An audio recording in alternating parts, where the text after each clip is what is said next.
Okay, so this is going to be kind of a lengthy video, but I would like to talk about the concept of diet, or the concept that people have of the word diet. A lot of the time people tell me that uh, their response is, you're focusing too much on diet. It's just diet. It's just one aspect. So diet is not a separate thing. There are no different diets. There's only the food that you evolved symbiotically together with to eat. So this tree creates this fruit with these seeds, and only certain large mammals can take this whole big fruit away from the tree, eat it, and leave the seeds somewhere else. Otherwise, this tree will not keep growing, it will not be in existence, and the same thing goes for humans. If we do not have this fruit, we will not exist, we will not thrive. Yes, we are able to get by on cooked food. We're able to get by on eating just a little bit of fruit. Some people in this world don't even have access to fruit. And a lot of people are very sick. When we were able to manipulate fire to our advantage, it gave us the ability to consume things that we would otherwise not even be able to consume with our mouth and our hands. For example, rice. Rice has to go through an entire process of agriculture, cultivation, then processing, and you can't eat rice raw. It would hurt your teeth.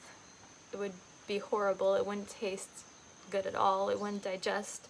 It still doesn't digest very well, but our body is able to take what it can from what we ingest.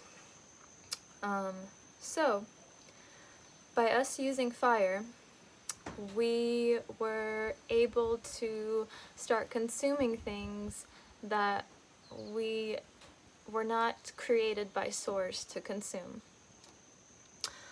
So a lot of people, they have this concept of diet as a choice, that diet is different for everybody, tailored to your sex, your race, the country you come from, if you're small, large, whatever, physical activity. But I'm not going to sugarcoat it. You can have a different opinion than I do, but all of that is a lie that has been created by Babylon. The fact is that we are a frugivorous species, just like many apes. No other animal on Earth cooks their food. And animals in the wild don't have health problems like we do.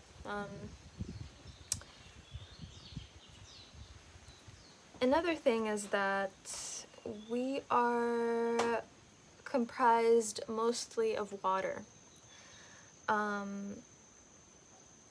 What fire does is it evaporates water. When you cook your food, it takes out most of the water that was in the food, and therefore you are not as hydrated. You also use salt on top of it that further dehydrates your cells. And then you have to drink basically dead water to rehydrate yourself. And what I mean by dead water is water that is lacking minerals, which will seep minerals from your body, no matter how many minerals you add back into it. And what I mean by diet not being a separate entity is the fact that the air we breathe, the sunlight, the earth, the exposure, we get fed in different ways by all of these elements. And fruit contains minerals. It basically sucks up the minerals out of the earth, and this plant is fed with sunlight. This plant contains the water that we need, and it also contains sugar, fruit sugar. And the main source of fuel that the human body runs on is glucose. If you are eating a diet primarily made up of fat, your body is going to go through a process to change that into glucose. Same with protein. It's going to change that into glucose. It's going to change that to its main source of fuel. But in that process, you're going to waste a lot of energy, and it's going to cloud your mind. It's going to make you tired. It's going to be extremely taxing on your organs, and you will develop disease. And by disease, I mean you will start to feel the effects of not thriving. And a lot of people think that these effects are normal due to aging, but they're not. Decreased energy levels, they are not normal. They're not entirely a part of aging. When I am on all fruit, when I'm not consuming salt, when I'm not consuming many overt fats, I have more energy than from when I actually can't remember when I had energy like that. You feel completely clear. You feel like you're thriving. And many people say that, well, we're all gonna die of something. We're all gonna die someday. I don't understand how that's any sort of rebuttal, because I think that the main reason why we are all here is to just be and to reproduce and prolong the life of our species. And just being means being as we were created to be, being able to experience the bliss and the connectedness of being one with nature and feeling no pain, feeling energy, feeling clarity, feeling almost like you can predict events, read minds. I mean, we are limitless. We are entirely limitless.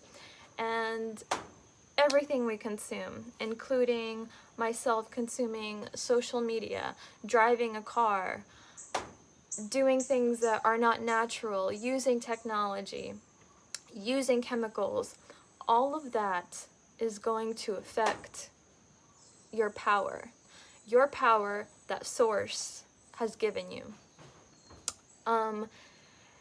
And maybe it's not your goal in life to feel as amazing as you can, but I know that when you get a taste of it, you understand that this is unconditional love. This is the purest form of unconditional love that the universe can give you. And once you get a taste of it,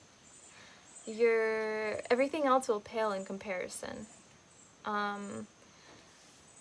It is the same feeling you get from a mother, or that a mother feels from a child, or that a person feels from a partner that they are deeply in love and connected with.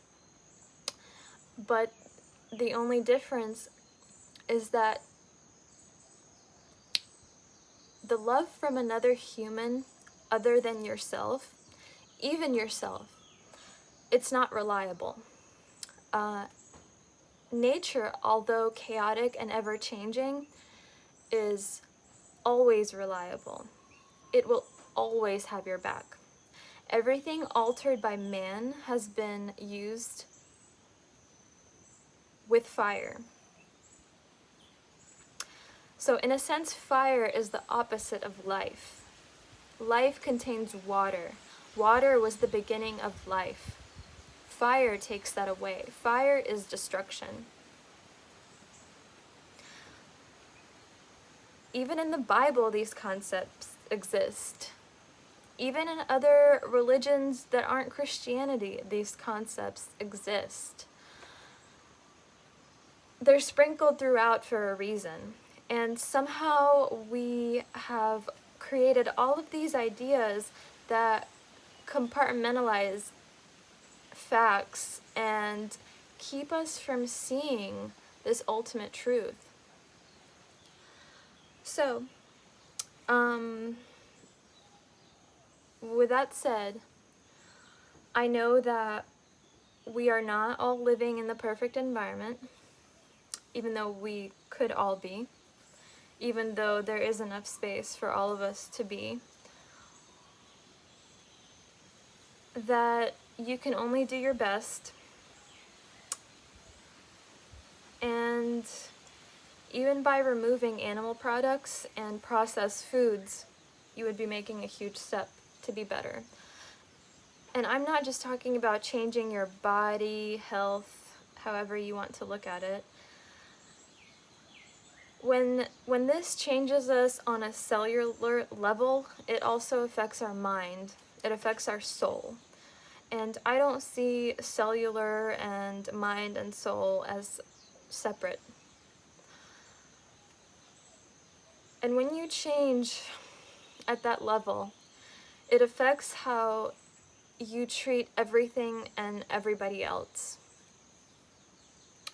And as soon as you bring these substances back into your life, no matter how long you've been raw for, you notice the difference. You notice the difference in your decisions, in your emotions, in how you react to things, and how you treat others.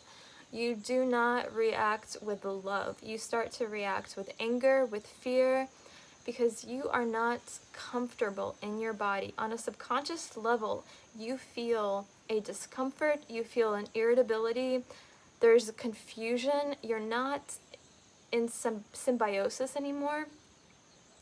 And I think this has caused a lot of the problems in the world.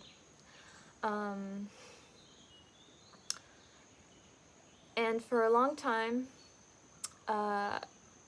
because I have gotten so much hate and resistance for trying to spread this message, and maybe it was in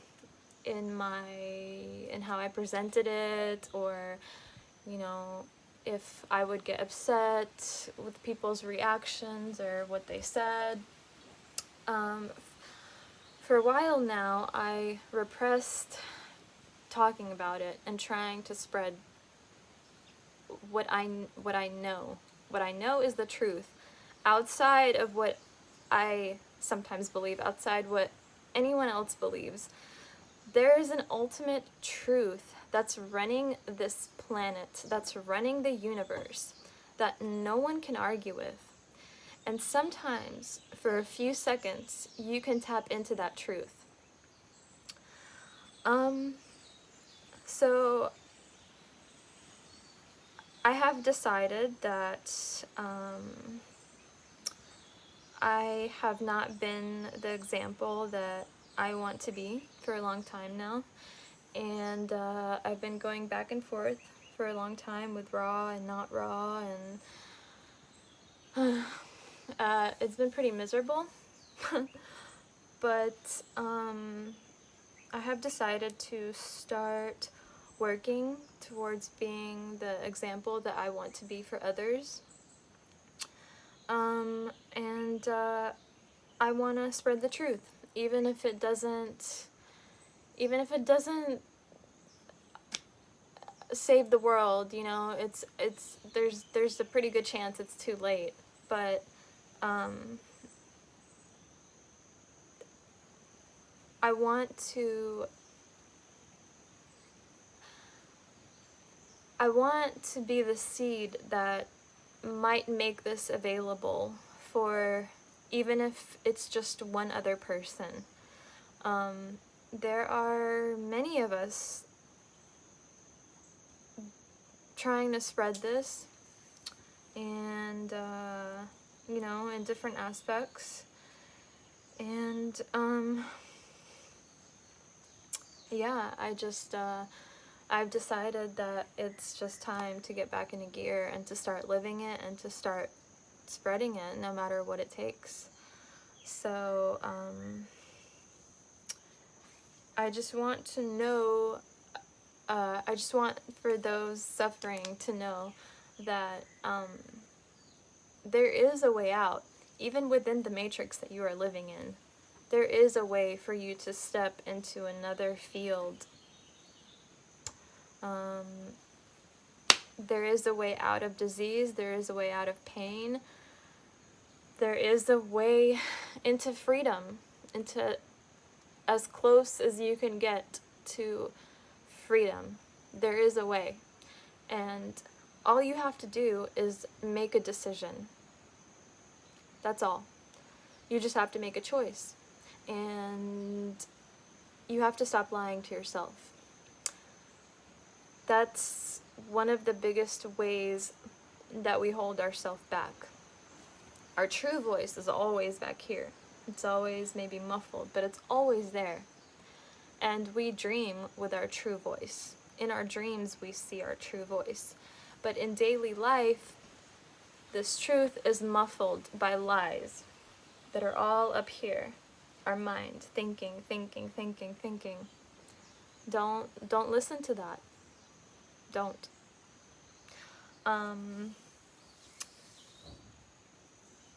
So yeah, I would just like for people to stop seeing diet as the concept and word that they've been taught to believe that it is, because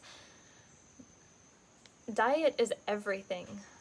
And by everything, I mean it's air, it's water, it's earth, it's what you walk on, it's what you swim in, it's anything that touches your outside or your inside. Everything is constantly either nourishing you or depleting you.